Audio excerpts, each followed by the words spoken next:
Olá, eu sou Maria Auxiliadora Milanese Gutierre e trago para vocês o estudo Efeito da água de coco industrializada sobre a germinação e o desenvolvimento inicial de Cattleya tigrina, orquidácea. Esse estudo foi desenvolvido comigo e os meus orientandos da graduação, Carolina Silva Colombo, Silmara Suelen de Araújo, Felipe Francisco dos Santos Dias e Leidiane Maiara Marques. Nós somos do Departamento de Biologia e do Departamento de Biotecnologia, Biologia Celular e Genética da UEM, Universidade Estadual de Maringá, em Maringá, no Paraná.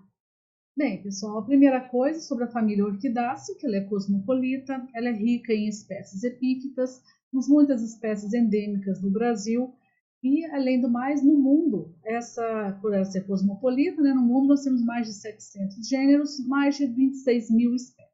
Para o Brasil, sim, nós temos 251 gêneros, 2.692 espécies. Trago para vocês aqui imagens de algumas espécies que ocorrem no Paraná e também em outras regiões do Brasil, né? São espécies nativas brasileiras. Bem, com relação à Cattleya, que é o nosso assunto de hoje, o Brasil tem no caso, 104 espécies de Cattleya.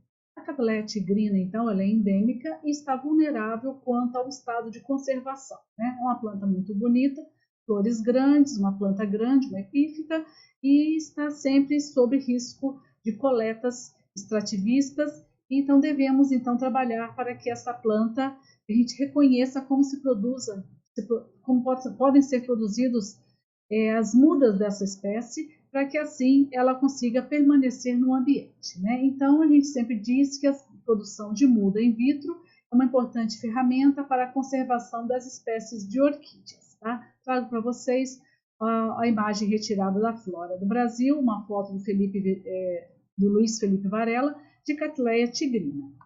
Bem, então a gente sabe que o cultivo de orquídeas, né, é muito diversificado, mas geralmente nas culturas in vitro são acrescentados diversos suplementos orgânicos, como por exemplo água de coco, polpa de banana, de abacaxi, polpa de tomate, extrato de batata e diversos outros, sempre tentando baratear os custos de produção e melhorando a qualidade, o vigor das mudas produzidas, né? Mas o que a gente viu, fazendo revisão da literatura, que o uso de água de coco industrializada no meio de cultura praticamente não se tem muito relato. Então a gente tentou ver como que esse suplemento funciona com relação à Cattleya tigrina. Tá? Então o objetivo foi analisar o efeito das diferentes marcas e lotes dessas marcas de água de coco industrializada sobre a germinação e o desenvolvimento inicial in vitro, né, de Cattleya tigrina. Pois bem, na elaboração desses ensaios foram usadas sementes do banco de sementes do MUD, elas estão preservadas em freezer -80 no CONCAP, no Complexo de Centrais de Pesquisas aqui da nossa instituição, né, em freezer -80. O descongelamento foi em temperatura ambiente e seguido da hidratação em solução de sacarose 10%, conforme sugerido por Custódio et al. 2006, para melhorar o vigor dessas sementes que estavam guardadas há bastante tempo. Uma alíquota dessas sementes foi submetida ao teste de viabilidade, mostrou-se viável e, com isso, o restante do lote foi semeado sobre os seguintes meios de cultura. O meio básico, o Knudson, que é o nosso controle, o meio suplementado com água de coco natural, 3 cocos diferentes, para se ver qual é a influência, se existe influência entre os diferentes frutos, no mesmo grau de maturação, é claro, e 3 marcas de água de coco industrializada, marcas registradas, Del Valle, mais coco e só coco, 3 lotes de fabricações, de datas diferentes, lotes de fabricação diferentes para cada uma das marcas. Então, no total, formamos 13 tratamentos. O pH, como água de coco autotampona a solução nutritiva, só foi controlado para a solução básica, tá? Ao Knudson C, o pH 5,7 foi alcançado antes do processo de autoclavagem.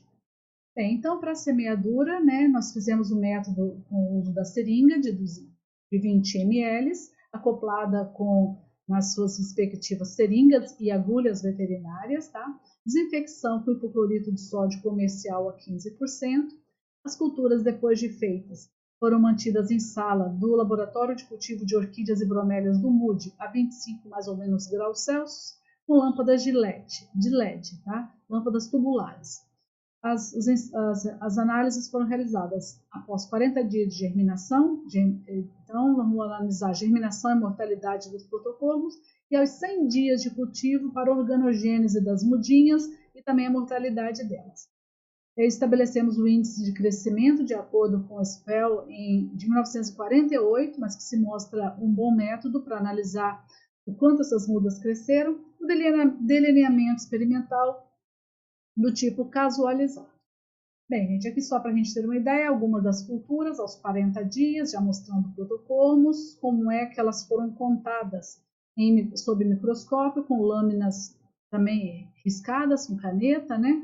Para que a pessoa não perca nenhuma semente, não perca nenhum protocormo na hora de analisar cada uma das culturas. Bem, e o índice de crescimento, trago para vocês um exemplo aqui, por exemplo, uma das réplicas de coco. Réplica 1, é 0 protocormo vivo, né? Outros protocormos já na fase 2, com gema, com uma folha, com 2, 3, 4, até chegar a 4 folhas e uma ou mais raízes. Aqui nesse caso da réplica 2, nós tivemos 3 indivíduos nessa situação.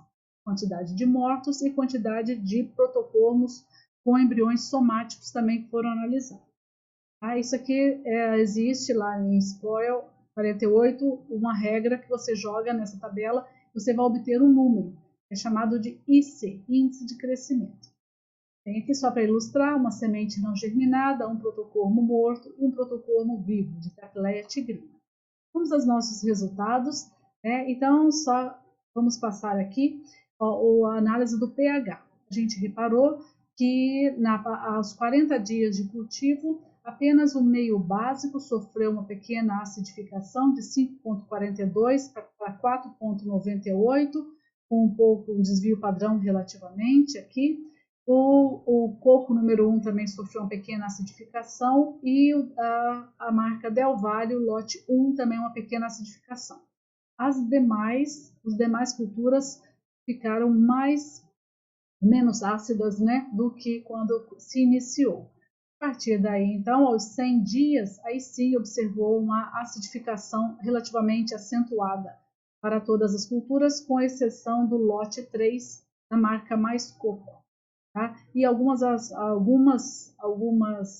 acidificações relacionadas ao maior, por exemplo, aqui no coco número 3, coco natural, ou então a Del Valle número 2. Então, o que a gente viu? Há grandes variações no pH da solução que as culturas estavam crescendo, de acordo com, nem que seja o coco natural, ou de acordo também com a marca e os lotes dentro de cada marca.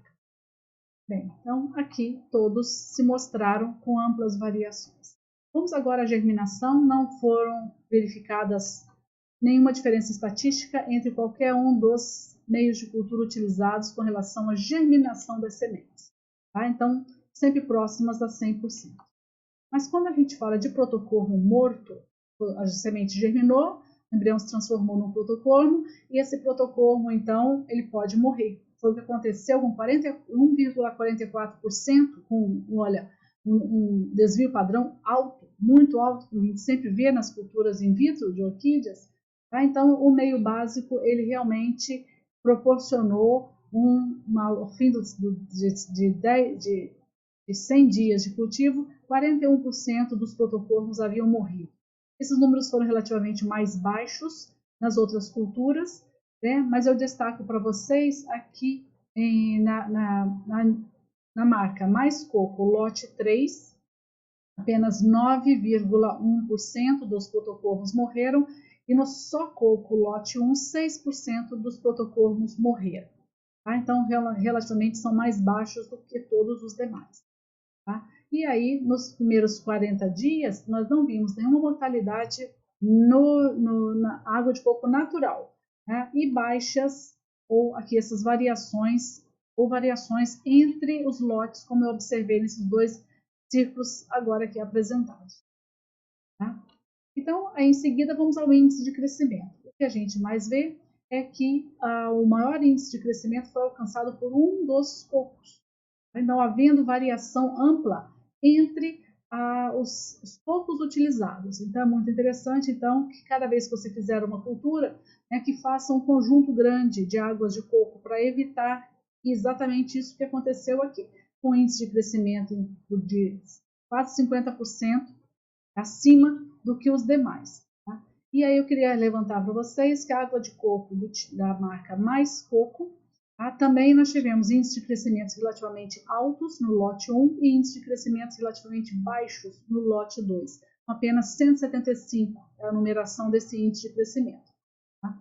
Então, nossa conclusão, gente. A presença de água de coco no meio de cultura não proporcionou diferenças significativas entre os tratamentos com relação à germinação das sementes, mas com relação ao crescimento, observamos amplas variações nos parâmetros, tanto com relação aos lotes quanto às marcas de água de coco.